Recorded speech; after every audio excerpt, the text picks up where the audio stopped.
Hay que hacer algunas aclaraciones ahí, ¿no es cierto? Porque animales marinos incluye una diversidad inmensa. A veces cuesta entenderlo porque en el mar uno se asoma al mar, uno está parado en una playa, en un acantilado y ve una gran superficie plana de agua y todo lo que hay ahí abajo es increíble y está muchas veces oculto a nuestra vista, salvo que nos sumerjamos, estemos buceando y veamos lo que sucede ahí.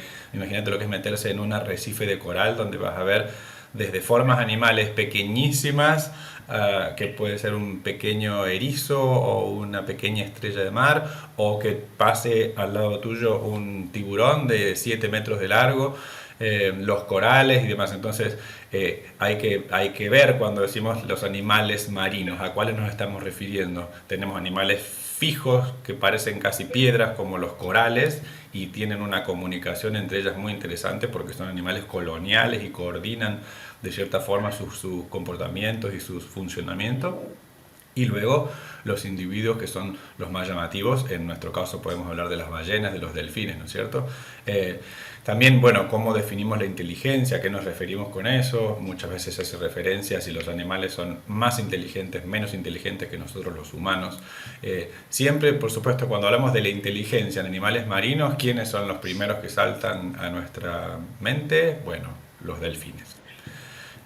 Tengo puesta, mira, una remera con una orca en este momento, ¿no es cierto? La orca es un Hermosa. delfín.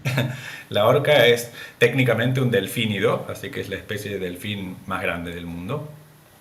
Y entre los cetáceos en particular hay dos grandes grupos, que son las ballenas barbadas y los cetáceos con dientes. Cetáceos de barbas, como la ballena franca, la ballena jorobada, las ballenas azules, y los cetáceos con dientes, que son los cachalotes, los delfines, bueno, las marsopas.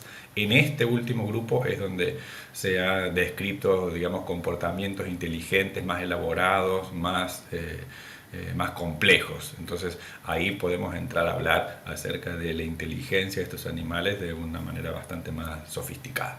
Muy bien. Y parte de esa inteligencia tiene que ver con la comunicación, ¿no? Porque los humanos tenemos muchas maneras de comunicarnos. De hecho, nosotros lo estamos haciendo ahora a través de esta llamada.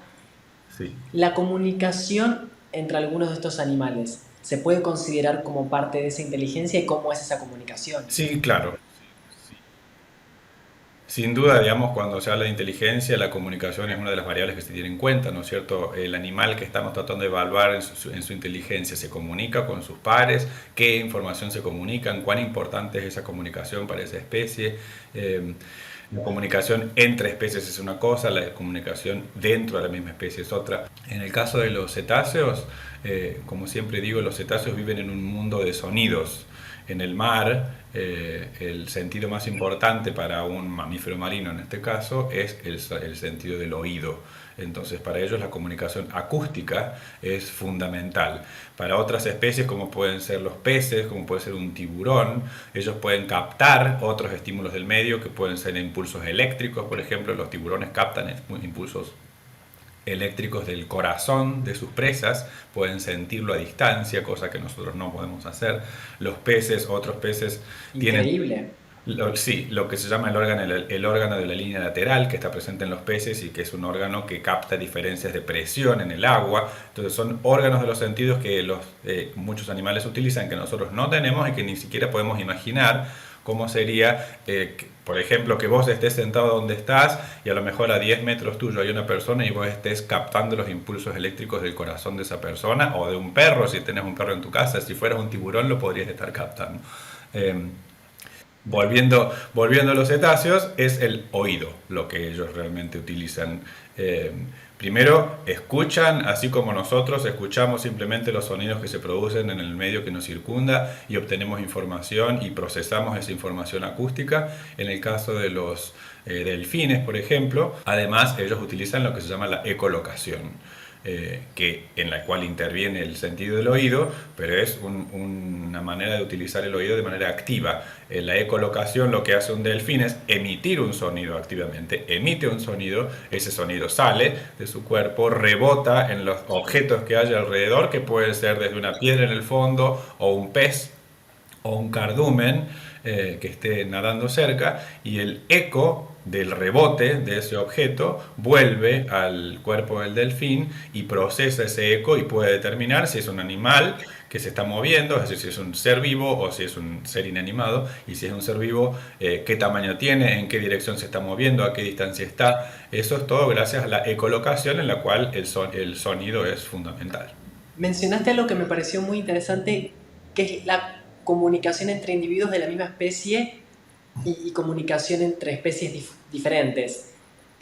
Desde mi total Sí, ignorancia, ¿una especie puede comunicarse con otra a menos que compartan el mismo lenguaje?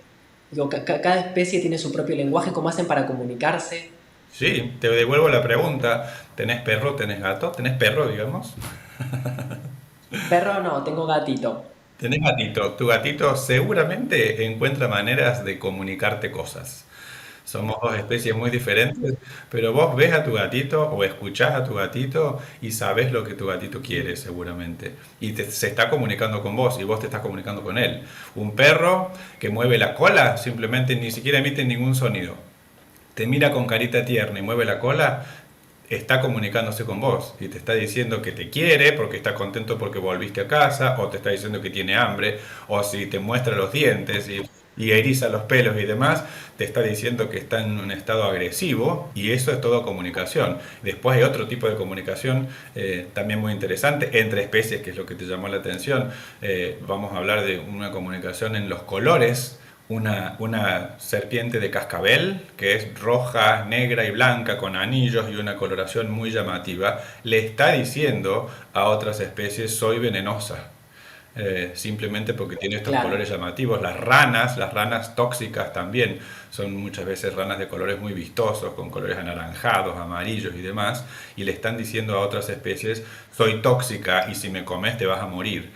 Y después otras especies que no son venenosas aprovechan esa ventaja que tienen las especies que sí son venenosas y las imitan, y por eso existe, por ejemplo, la falsa coral. La falsa coral es una culebra que no es venenosa, pero que imita la coloración de la coral, que sí es venenosa, y engaña a otras especies diciéndole soy venenosa cuando en realidad no lo es. Todo eso es comunicación entre especies. Qué interesante. Y también me quedó muy marcado esto que hablaste del sentido de la audición. Para Sí. muchos de los animales es muy importante. Pienso también todo lo que los seres humanos generamos como contaminación, que podría ser una contaminación auditiva, cómo esto les afecta, ¿no? Porque de alguna manera interferimos con algunas actividades humanas en esa comunicación. Sí, eso que mencionaste es un punto muy importante relacionado con la conservación del mar, con el estado de salud del mar. Eh, digamos, para que muchas especies puedan desarrollar sus ciclos de vida de manera normal, necesitan un mar silencioso. Silencio en el mar es salud. En Total. el aire también, ¿no es cierto? Nosotros también deberíamos tratar de vivir en espacios más silenciosos. Eh, Cualquier persona o muchas personas, digamos, se sienten bien, a veces simplemente cuando están en el campo, van a las montañas y se sientan en una piedra a mirar el paisaje y simplemente dicen: ¡ay, qué hermoso, qué silencio! Y decimos eso: qué hermoso, qué silencio, porque el silencio nos Sí. hace sentir bien muchas veces. En el caso de las ballenas, de los delfines, imagínate, como decía, que para ellos es tan importante el sentido del oído para escucharse y decirse cosas importantes. Cosas importantes pueden ser: hey, estoy aquí, es la época de cópula, ¿qué te parece si copulamos y hacemos un bebé? Y así mantenemos nuestra especie que viene haciendo esto mismo hace millones de años. Esas cosas son muy importantes y se tienen que escuchar para decirse esas cosas. Entonces, el ruido que meten los grandes buques, el transporte marítimo en el mar, y el ruido que generan, por ejemplo, las prospecciones sísmicas de la industria petrolera, que trabaja generando explosiones submarinas para detectar posibles yacimientos de petróleo y gas, esas explosiones submarinas son Eso tremendas es, para la salud de las especies. Sí, ¿qué? sí, eso es lo que se llama la famosa exploración sísmica, Claro, sí, ¿no? Se puede considerar como una de las principales sin duda. amenazas en esta Sin duda, sí. comunicación. La posibilidad de hallar petróleo y gas en el yacimiento del mar genera que las empresas petroleras hagan como como vos decís, lo que se llama la exploración sísmica.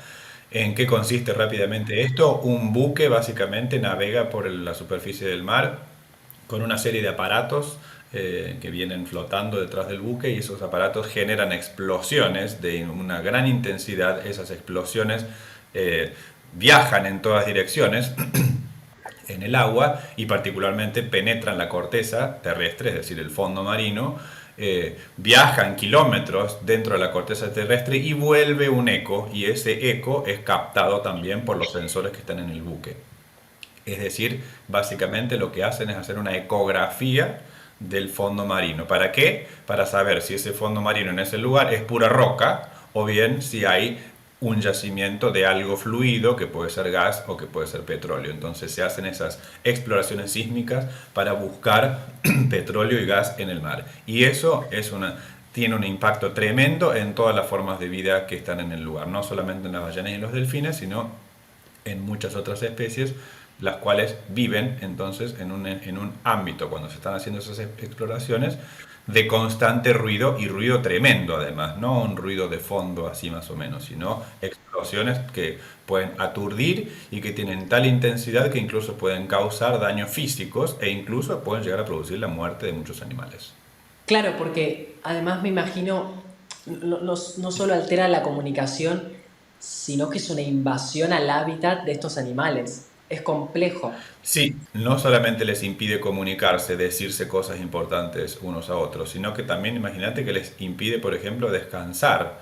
¿Quién podría descansar si tiene un avión despegando a 1 metro de su cama cada 15 segundos? Es imposible dormir. Y si es imposible dormir y no descansas, eso tiene un efecto de cascada en la salud de cualquier ser que necesita dormir para recuperarse. Y si no puedes dormir durante días y días y días, tu salud se resiente y sos más sensible a enfermedades, te debilitas y bueno, eventualmente eso puede llegar a producir la muerte, si es que no la produce el impacto del sonido en sí mismo, que como digo, el sonido es un fenómeno físico que tiene la capacidad de producir lesiones orgánicas directas en el momento en el que el sonido se produce.